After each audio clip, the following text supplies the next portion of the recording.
In the summer of 1939, in a quiet cottage in Long Island, Albert Einstein signed a letter that would change human history forever. A simple piece of paper, just 2 pages long, carried enough weight to unleash the most destructive force humanity had ever known. It wasn't a scientific paper, not an experiment, not even a formula. It was a warning. Einstein's letter to U.S. President Franklin D. Roosevelt didn't just spark a military project. It lit the fuse for the atomic age. Ironically, Einstein, the man whose theory of relativity made nuclear weapons possible, would later say he regretted ever signing that letter. He once confessed, "I made one great mistake in my life when I signed that letter to President Roosevelt recommending that atom bombs be made." But what exactly did Einstein see that terrified him? Why did one of the greatest minds in history feel compelled to warn the world? And how close are we today to the nightmare he foresaw? The genius who opened Pandora's box. Albert Einstein wasn't a weapons scientist. He hated war. He believed in peace, international cooperation, and the power of human reason.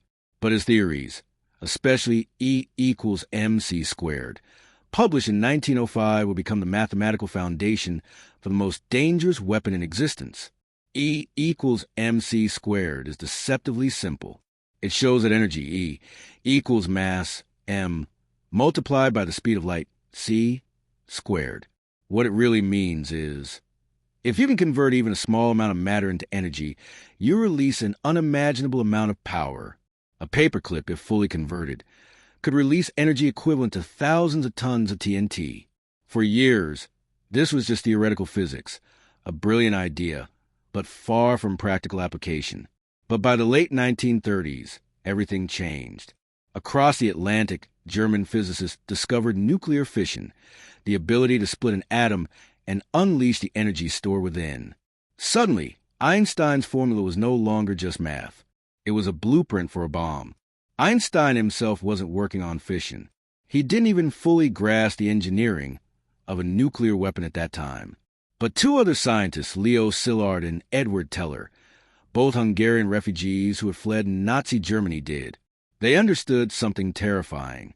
If Hitler's Germany harnessed atomic power first, the world could face a nuclear Nazi empire. Szilard, desperate to act, approached Einstein. He needed a voice powerful enough to reach the White House. Einstein agreed to sign a letter urging Roosevelt to act before it was too late. On August 2, 1939, the letter was sent. It warned the U.S. government that uranium could be used to create extremely powerful bombs of a new type. It also urged immediate research and coordination. That single act indirectly launched the Manhattan Project, the race to build the first atomic bomb. At the time, Einstein believed he was helping prevent catastrophe. He feared Hitler getting the bomb first, not the U.S. He wanted deterrence, not destruction. But history had other plans. The shadow of the bomb, Einstein's deep regret. When the United States successfully detonated the first atomic bomb in July 1945, Einstein wasn't celebrating. He wasn't in a lab or a secret meeting room. He was at home, quietly reading the news like millions of others. And when he heard about Hiroshima and Nagasaki, his reaction wasn't pride. It was horrible. The city of Hiroshima alone was obliterated in seconds. Over 70,000 people died instantly. Tens of thousands more would follow. This was no longer theoretical physics. This was the real, brutal consequence of his equation. Einstein later said, "Had I known that the Germans would not succeed in developing an atomic bomb, I would have done nothing." He never worked on the Manhattan Project directly. He was actually considered too much a security risk due to his political views. But his influence made the project possible. His name carried weight. His equation gave it scientific legitimacy. And in the years that followed, Einstein became one of the most vocal critics of nuclear weapons. He joined peace movements, supported disarmament campaigns, and warned of an uncontrollable chain reaction not in the lab, but among nations. Einstein understood something chilling. Nuclear weapons weren't just powerful. They were irreversible. Once invented, they could not be uninvented. He warned of a future where human survival itself could hang by a thread. A single miscalculation, a single war, could trigger global destruction. But what made Einstein's warning even more haunting was his understanding of human nature. He believed technology advances far faster than our moral evolution. Or, as he once put it, the unleashed power of the atom has changed everything save our modes of thinking, and thus we drift toward unparalleled catastrophe. His voice wasn't just that of a scientist. It was that of a prophet, the warning echoing into our present. More than 80 years after Einstein signed that letter, his warning is more relevant than ever. The world today has over 12,000 nuclear warheads, many far more powerful than the bombs dropped in 1945. A single modern thermonuclear weapon can destroy a major city in seconds. Nuclear technology has spread far beyond the U.S. and Russia. Nations like China, North Korea, India, Pakistan, the UK, and France have developed their own arsenals. And in recent years, new geopolitical tensions have once again raised the specter of nuclear conflict. Einstein's nightmare that humanity might not survive its own intelligence is still very much alive. What's more chilling is how relativity and quantum physics continue to shape weapons research today.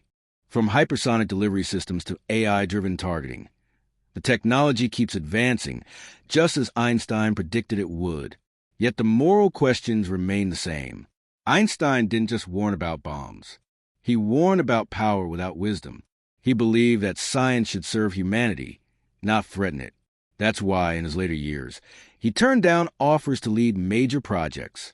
He focused on peace, on global cooperation, on pushing humanity to grow ethically as fast as it grew technologically.